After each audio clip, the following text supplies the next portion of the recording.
attack. The report also says the attack will increase because of poverty in the region and lack of what? Economic opportunities. If we do not change the trend of things, it's going to be worse. And that's the truth. The report also says that there's going to be increasing attacks. So let us look at what this will eventually turn to. At this moment, right, it becomes an economic loss for the country. If you look at the graph, we need political, state, and regional stability for FDI inflow. Between 2011, at the height of Boko Haram insurgency, Nigeria's foreign direct investment reduced from 8.8 to 3.13 billion, 65% decrease. If we do not create a state, regional, and political stability, we will have no economy. And remember, of all the countries we surveyed, none of them, right, that relegated education prospered. So the future economic, social, and political stability and prosperity of the country will be determined by our spending on education. So I'll be done in like a minute. Now, we looked at predictive analytics. Where are we going to be in 2050? In 2050, population will rise to 398 million, 0.5. Projected GDP is going to be 1.74 billion. They said sub-Saharan Africa has the tendency to grow by 4.4%. So when we computed it, it gave us 1.74 billion. But then our per capita income is going to be 4,379. Look at, that is where China was in 2010, where Thailand was in 2009, where Malaysia was in 2003, where Indonesia was in 2000, where they will be rather at the end of this year, and where South Africa was in 2004. Ladies and gentlemen, education is the future. If we do not invest in education, we will have no country. Thank you.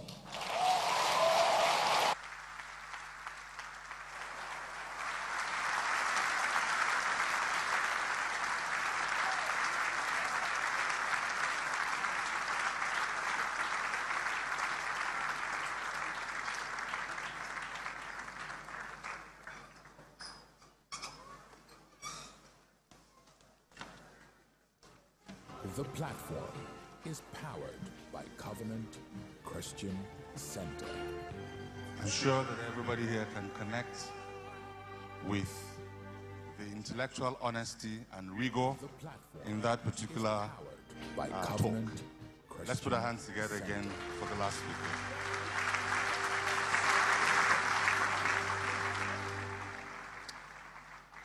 As you're aware, this is a live event, and it is also a media event. And those who want to be part of this conversation can join the conversation at #Nigerian Jigsaw. We'll be right back. Covenant Christian Center.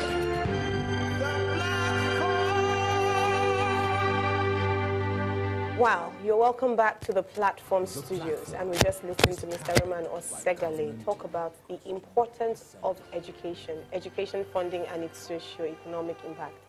Blew me away, but I'm going to introduce my panel who together with me will discuss this very powerful, important conversation. To my right-hand side, first is Mr. Obinia Abajwe, an health insurer, Mrs. Indidi Unwuneli, a social entrepreneur, and Mr. Soji Akinyele, an economist. They are welcome to the Platform Studio. Thank you. Thank you. So I don't know where to start from, because I know that as we're watching it, everybody was heated about ladies first. And I know that you've worked in education, in Nigeria, in government. What was your take on that presentation? Well, I think he hit the nail on the head when he talked about education as an investment, not an expense.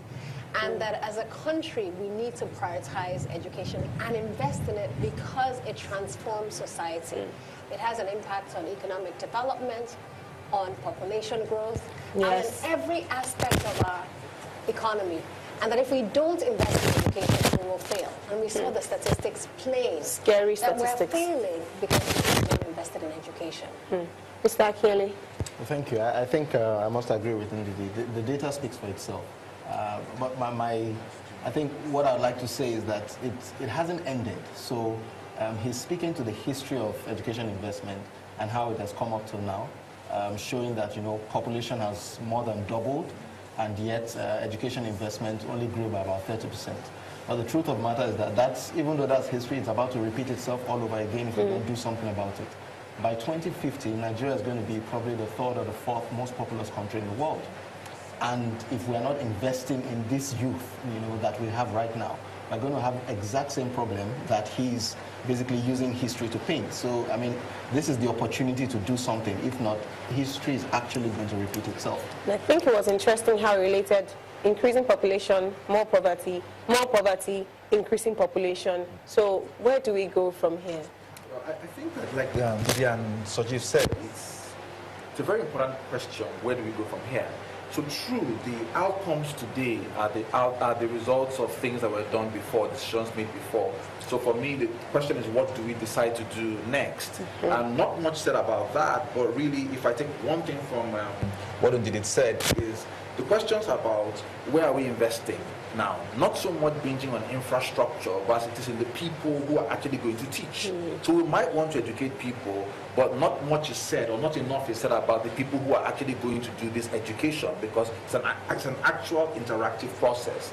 And then we invest in the people to teach, and invest in the whole psychology or the environment that makes education, teaching an attractive profession for people to naturally flow into. Not enough said about that, but that's really important to begin to chart the course of the future. But I remember that when he was speaking, we did an analysis of the budget, and so we said the budget for this year is about 7.4 trillion. For education is 140-something billion, which is 2% or less, as the case may be. Now, I know we always say government, but at this stage that we are, government cannot, like you said, we are raising a country of, and we are sitting on, I didn't want to say the word, and we are sitting on a keg of gunpowder. If you drive down Yaba Road or any road, for instance, we know how many street children are there. There were some I saw 6 years ago, I don't want to think of where they are now, and they keep increasing.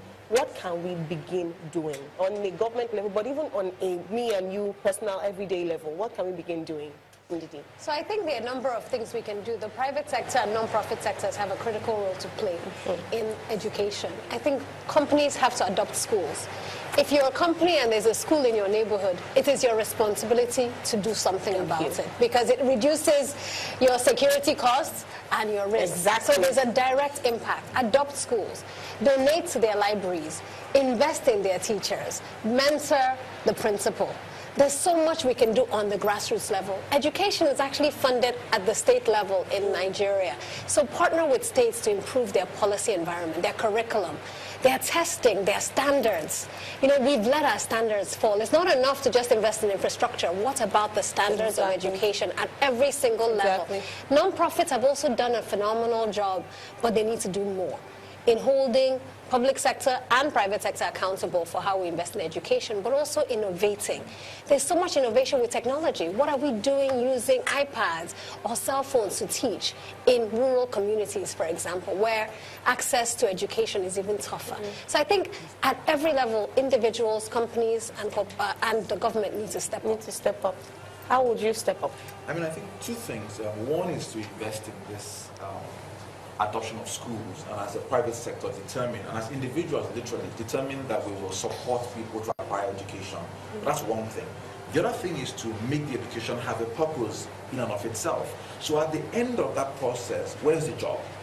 At the end of that process, where's the output? Because if people can't see the pathway from getting educated to getting something useful to do at the end of the day, then there is no point in reality in going through this whole process. So we have to create a value for education to make it worthwhile, right? And we have to support people who are going into schools to teach as that being viable, to say, okay, I can make a living by going to school, all right? So if we think about how we hand out resources, perks, and the likes, as corporates, we have to change that to create value for teachers, value for educators, and then look at our employment policies, our internship policies, our work policies to create a different environment that allows us to employ more people.